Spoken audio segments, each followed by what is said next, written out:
ஏய் 2 puffs 4 tea மொத்தம் 100 ரூபாய். சரி அப்ப நீயே பே பண்ணிடு. என் கிட்டலாம் காசு இல்லை, நீ போய் பண்ணு, இல்லாட்டி உன் போனை கூட நான் பண்ணிட்டு வரேன். சரிந்தா போய் பண்ணிட்டோம். என்னடா போனை கேட்ட உடனே தூக்கி கொடுத்துட்ட? அக்கௌண்ட்ல காசு இல்லடா, இப்ப இருந்தாலும் அவன் தான் கொடுக்க போறான். இது என்ன இது? A few moments later. ஏய் பே பண்ணிட்டேன்டா. எனக்கு மனசே கேக்கல.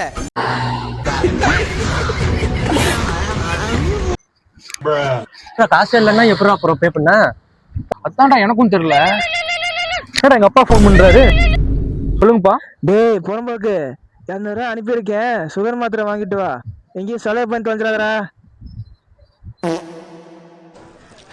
இதை பிடிங்க, அடிங்க. என்னப்பா சொல்ற, விளையாடாத. அடிங்கன்னு